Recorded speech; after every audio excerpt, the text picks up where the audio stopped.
Hello my dear students, फिर से आपका स्वागत है आपके प्यारे से यूट्यूब चैनल साइंस जंक्शन धीरज सर पर। और आज के इस वीडियो में हम लोग बच्चों पढ़ने वाले हैं मानव कल्याण में सूक्ष्म जीव।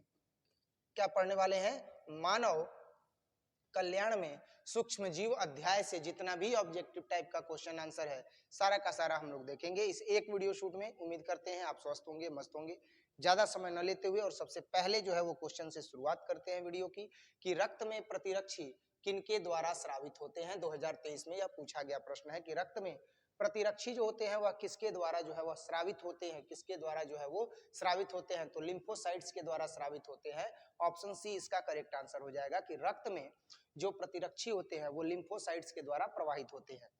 नेक्स्ट हम देखेंगे दूसरा प्रश्न, और दूसरा प्रश्न है बच्चों कि ग्लूकोज को अल्कोहल में बदलने वाला एंजाइम है। तो ग्लूकोज को अल्कोहल में बदलने वाला जो एंजाइम है वह जाइमेज है। ऑप्शन सी इसका करेक्ट आंसर हो जाएगा।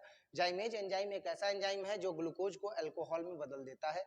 नेक्स्ट जो है वो हम देखेंगे क्वेश्चन नंबर 3। क्वेश्चन नंबर 3 भी 2023 में पूछा गया प्रश्न है कि एगारोज जेल पर अलग किए गए एनडीए के टुकड़ों को किसके रंगने के बाद देखा जा सकता है। तो इसको जो है वह इथिडियम ब्रोमाइड से रंगने के बाद जो है वह देखा जा सकता है। ऑप्शन बी इसका करेक्ट आंसर हो जाएगा।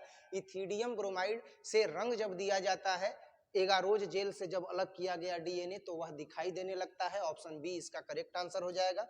3 नंबर के बाद हम देखेंगे 4 नंबर क्वेश्चन कि मेमोरी कोशिका का निर्माण किसके द्वारा होता है। 2023 में ही पूछा गया प्रश्न है कि मेमोरी कोशिका का निर्माण किसके द्वारा किया जाता है। तो मेमोरी कोशिका का निर्माण लिम्फोसाइट्स के द्वारा किया जाता है। ऑप्शन बी इसका करेक्ट आंसर हो जाएगा। 4 नंबर के बाद बच्चों हम देखेंगे 5 नंबर प्रश्न, और 5वां प्रश्न है कि केंद्रक प्रतिरोपण तकनीक की खोज किसके द्वारा की गई थी। केंद्रक प्रतिरोपण तकनीक की खोज किसके द्वारा की गई थी। तो यह जो खोज है वह ब्रिग्स के द्वारा की गई थी। ऑप्शन सी इसका करेक्ट आंसर हो जाएगा।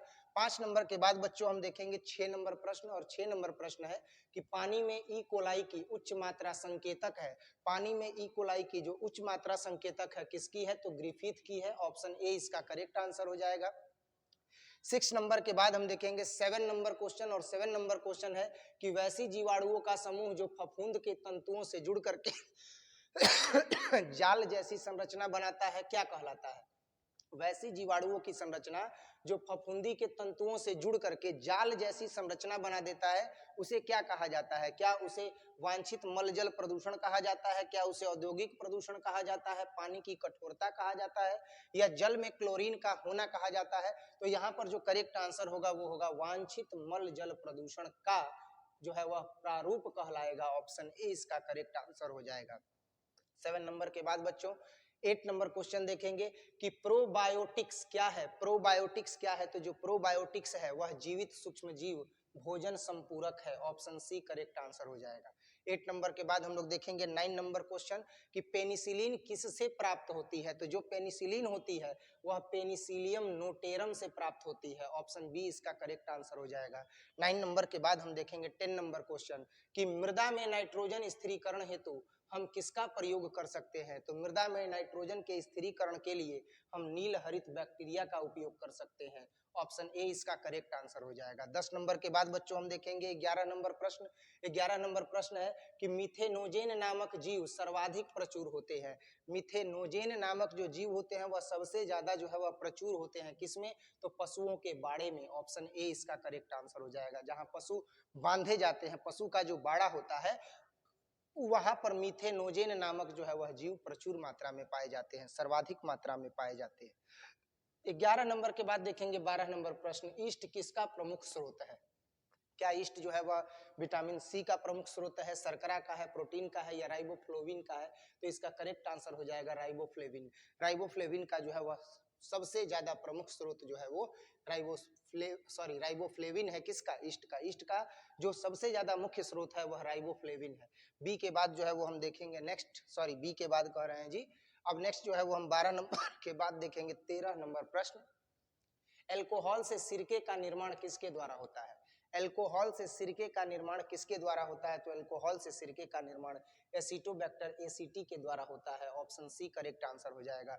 13 नंबर के बाद हम देखेंगे 14 नंबर प्रश्न कि कौन सा सर्वश्रेष्ठ जो है वह उर्वरक है? कौन सा जो है वह सर्वश्रेष्ठ उर्वरक है? तो सर्वश्रेष्ठ जो उर्वरक है वह है वह जो है वो है एजोला तथा साइनोबैक्टीरिया। एजोला तथा साइनोबैक्टीरिया जो है वह सर्वश्रेष्ठ उर्वरक है। ऑप्शन सी जो है वह करेक्ट आंसर हो जाएगा। 14 नंबर के बाद हम देखेंगे 15वां प्रश्न, और 15वां प्रश्न है कि शराब उद्योग में किस सूक्ष्म जीव का उपयोग होता है? 2016 में यह पूछा गया प्रश्न है।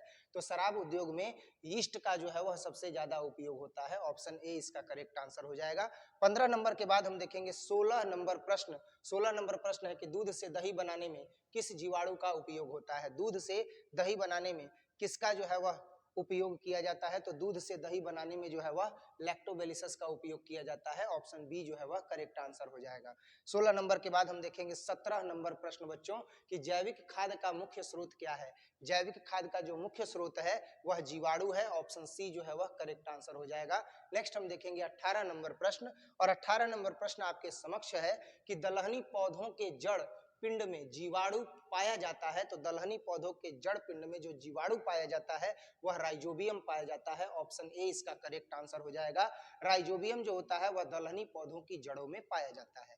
18 नंबर के बाद जो है वो हम देखेंगे 19 नंबर प्रश्न कि पास्चुराइजेशन में गर्म किया जाता है। तो पास्चुराइजेशन में किसको गर्म किया जाता है? तो पास्चुराइजेशन में जो है वह केवल दूध को जो है वह गर्म किया जाता है। ऑप्शन ए जो है वह करेक्ट आंसर हो जाएगा। 19 नंबर के बाद हम देखेंगे 20 नंबर प्रश्न कि टी लिम्फोसाइड उत्पन्न होता है। तो टी लिम्फोसाइड कहाँ उत्पन्न होता है? 2015, 21 और 2023 तीनों में जो है वह पूछा गया कि टी लिम्फोसाइड जो है वह कहाँ उत्पन्न होता है? तो टी लिम्फोसाइड जो है वह अस्थि मज्जा से जो है वह क्या होता है? उत्पन्न होता है। ऑप्शन ए जो है वह करेक्ट आंसर हो जाएगा। 20 नंबर के बाद बच्चों हम देखेंगे 21 नंबर प्रश्न, और 21 नंबर प्रश्न है कि बीवरी का संबंध किससे है? 2019 में पूछा गया प्रश्न है बिहार बोर्ड के द्वारा कि ब्रीवरी का संबंध किससे है? तो ब्रीवरी का जो संबंध है वह है सैक्रोमाइसिस के द्वारा, यानी ऑप्शन ए जो है वह करेक्ट आंसर हो जाएगा। 21 के बाद हम देखेंगे 22 नंबर प्रश्न, और 22 नंबर प्रश्न है कि स्ट्रेप्टोकोकस का प्रयोग तैयार करने के लिए किया जाता है। क्या तैयार करने के लिए स्ट्रेप्टोकोकस का जो है वह प्रयोग किया जाता है? तो पनीर तैयार करने के लिए स्ट्रेप्टोकोकस का प्रयोग किया जाता है। ऑप्शन सी करेक्ट आंसर हो जाएगा कि स्ट्रेप्टोकोकस का प्रयोग पनीर तैयार करने के लिए किया जाता है। 22 के बाद देखेंगे 23वां प्रश्न बच्चों, और 23वां प्रश्न है कि एंटीबायोटिक शब्द सर्वप्रथम प्रयोग किया। एंटीबायोटिक शब्द सर्वप्रथम प्रयोग किया गया तो किसके द्वारा प्रयोग किया गया? तो यह प्रयोग किया गया था वॉक्समैन के द्वारा। ऑप्शन सी करेक्ट आंसर हो जाएगा। 23 नंबर के बाद हम देखेंगे 24 नंबर प्रश्न, और 24 नंबर प्रश्न है कि बी लिम्फोसाइट का निर्माण कहाँ होता है? तो बी लिम्फोसाइट का जो निर्माण है वह कहाँ होता है? तो बी लिम्फोसाइट का जो निर्माण होता है वह अस्थि मज्जा में होता है। ऑप्शन ए करेक्ट आंसर हो जाएगा। 24 के बाद हम देखेंगे 25 नंबर प्रश्न। 25 नंबर प्रश्न है कि नो स्टॉक में नाइट्रोजीनेज एंजाइम पाया जाता है। तो नो स्टॉक में नाइट्रोजीनेज एंजाइम पाया जाता है तो कहाँ पाया जाता है? क्या वह वर्धी कोशिकाओं में पाया जाता है? क्या वह हिस्टोरिसिस्ट में पाया जाता है? केवल हार्मोगोन्स में पाया जाता है? या इन दोनों में जो है वह पाया जाता है? तो नो स्टॉक जो है वो कहाँ पाया जाता है? जो नो स्टॉक है वह कहाँ पाया जाता है? तो हिस्टोरिस्ट में पाया जाता है। ऑप्शन बी इसका करेक्ट आंसर हो जाएगा। 25 के बाद जो है वो हम देखेंगे 26 नंबर प्रश्न, और 26 नंबर प्रश्न है बच्चों कि साइनोबैक्टीरिया का प्रयोग जैव उर्वरक के रूप में किया जाता है। किसमें? तो धान में किया जाता है। ऑप्शन सी इसका करेक्ट आंसर हो जाएगा। नेक्स्ट हम देखेंगे 26 के बाद 27 नंबर प्रश्न, और 27 नंबर प्रश्न है कि गोबर गैस प्लांट में कौन सा जीवाणु प्रयुक्त होता है? तो गोबर गैस प्लांट में जो जीवाणु प्रयुक्त होता है वह मिथेनोजेंस प्रयुक्त किया जाता है। ऑप्शन डी जो है वो करेक्ट आंसर हो जाएगा 27 के बाद। अब हम देखेंगे 28 नंबर प्रश्न की प्रतिजैविक है। प्रतिजैविक कैसा है? तो प्रतिजैविक क्या है? तो औषधियां हैं, टॉक्सिन है, सिरप है या पादप है? तो जो प्रतिजैविक है वह एक प्रकार की औषधियां हैं। ऑप्शन ए जो है वह क्या हो जाएगा? करेक्ट आंसर हो जाएगा। 28 के बाद हम देखेंगे बच्चों 29 नंबर क्वेश्चन। 29 नंबर प्रश्न देखेंगे कि जल में ई कोलाई की अधिकता किसका सूचक है? जल में अगर ई कोलाई अधिक है तो वह किसका सूचक है? 2020 में यह पूछा गया प्रश्न है। तो यह जो सूचक है वह वाहित मल जल प्रदूषण का सूचक है। ऑप्शन सी जो है वह करेक्ट आंसर हो जाएगा कि जल में ई कोलाई की अधिकता किसका सूचक है? तो वाहित मल जल प्रदूषण का सूचक है। 29 के बाद हम देखेंगे 30 नंबर प्रश्न कि जैव नियंत्रण में प्रयुक्त होने वाले विषाणु कहलाते हैं। तो जैव नियंत्रण में जो प्रयुक्त होने वाले विषाणु होते हैं वो क्या कहलाते हैं? तो जैव नियंत्रण में जो प्रयुक्त होने वाले विषाणु होते हैं वह बैकुलोवायरस कहलाते हैं। ऑप्शन ए जो है वह करेक्ट आंसर हो जाएगा। नेक्स्ट हम देखेंगे 30 के बाद 31 नंबर प्रश्न कि कवक मूल एक सहजीवी संघ है। कवक मूल एक सहजीवी संघ है तो किसका सहजीवी संघ है? तो कवक मूल जो है वह कवक तथा पौधों की जड़ों के बीच का एक सहजीवी संघ है। ऑप्शन बी करेक्ट आंसर हो जाएगा। 31 के बाद बच्चों हम देखेंगे 32 नंबर प्रश्न और 32 नंबर प्रश्न है स्ट्रेप्टोकोकस को तैयार किया जाता है। तो स्ट्रेप्टोकोकस को किसके द्वारा तैयार किया जाता है? तो स्ट्रेप्टोकोकस को जो है वह पनीर के द्वारा तैयार किया जाता है। ऑप्शन सी जो है वो इसका करेक्ट आंसर हो जाएगा। नेक्स्ट जो है वो हम देखेंगे 32 के बाद 33 नंबर प्रश्न और 33 नंबर प्रश्न है कि एजोला का सहजीवी संबंध किसके साथ है? 2022 में पूछा गया प्रश्न है। तो एजोला का जो सहजीवी संबंध है वह एनाबीना के साथ होता है। ऑप्शन बी करेक्ट आंसर हो जाएगा।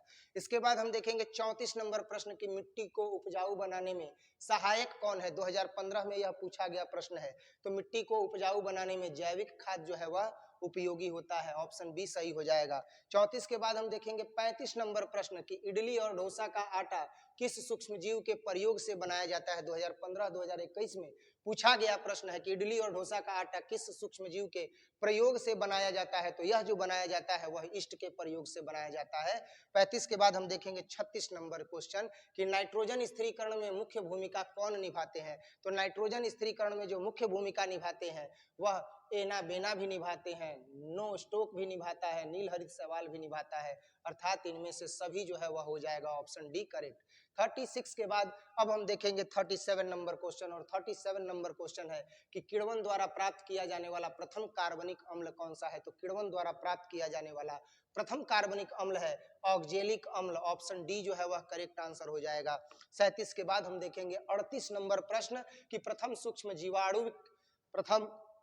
जीवाणुविक कीटनाशक है। तो प्रथम सूक्ष्म जीवाणुविक कीटनाशक कौन है? तो वो है बैसिलस यूरिजिएसिस। बैसिलस यूरिजिएसिस जो है इसका करेक्ट आंसर हो जाएगा बच्चों। अब हम देखेंगे 39 नंबर क्वेश्चन। 39 नंबर क्वेश्चन है कि नील हरित शैवाल तथा राइजोबियम जीवाणु किस कुल के पौधों की जड़ों में पाए जाते हैं? तो यह जो है वह लेग्यूमिनोसी कुल के पौधों की जड़ों में पाए जाते हैं। ऑप्शन सी करेक्ट आंसर हो जाएगा। 39 के बाद हम देखेंगे 40 नंबर प्रश्न कि इको आरआई निम्नलिखित में से किससे उत्पन्न किया जाता है? तो जो इको आरआई होता है वह मुख्य रूप से इस चेरिचिया कोलाई के द्वारा उत्पन्न किया जाता है। ऑप्शन बी करेक्ट आंसर हो जाएगा।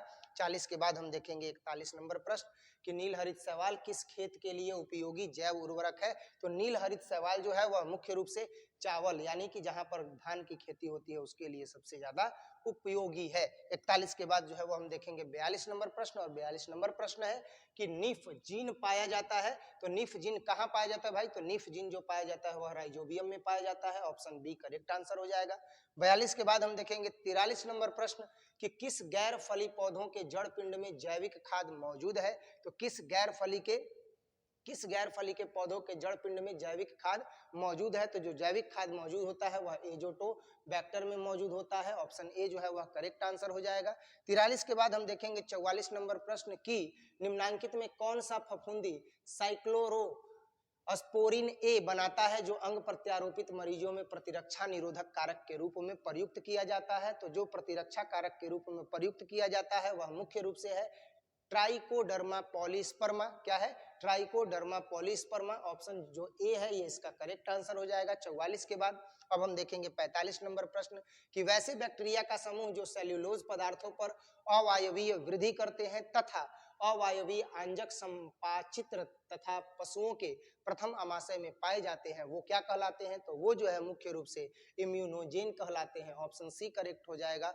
और 45 के बाद हम देखेंगे 46 नंबर क्वेश्चन कि एगारोज किससे प्राप्त किया जाता है? क्या मक्का से प्राप्त किया जाता है, साइकस से प्राप्त किया जाता है? तो एगारोज जो है वह समुद्री घास से प्राप्त किया जाता है। ऑप्शन बी करेक्ट आंसर हो जाएगा।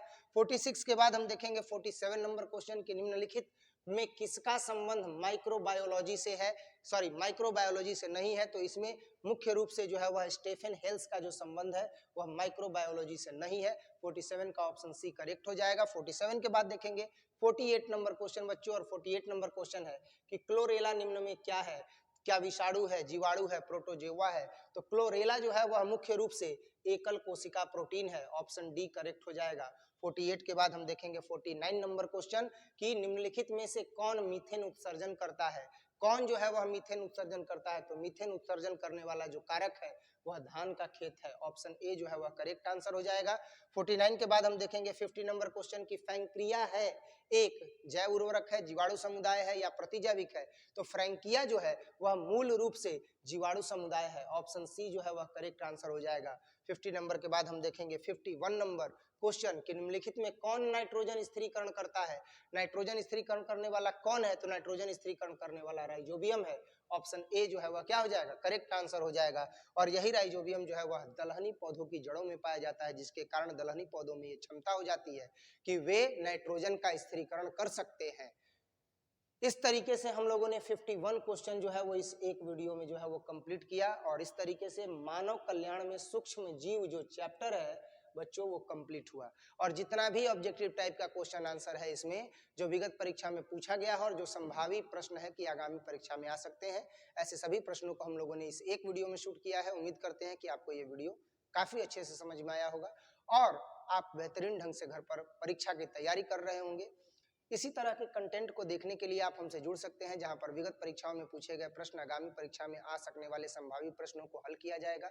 और निश्चित तौर पर आप देखिएगा जब एग्जाम हो जाएगा तो जो पढ़ाया जा रहा है उसमें से क्वेश्चंस जो है वो आएंगे, निश्चित तौर पर आएंगे, मुझे विश्वास है, क्योंकि प्रत्येक वर्ष जो भी प्रश्न बताए जाते हैं उनमें से प्रश्न आते ही हैं, इसमें कोई दो राय नहीं है। तो मिलते हैं इसी तरह के कंटेंट के साथ आप ही के साथ अगले वीडियो में, और उम्मीद करते हैं कि आप हमारे अगले वीडियो से जरूर जुड़ेंगे। मिलते हैं अगले वीडियो में अगले कंटेंट के साथ, तब तक के लिए जय हिंद।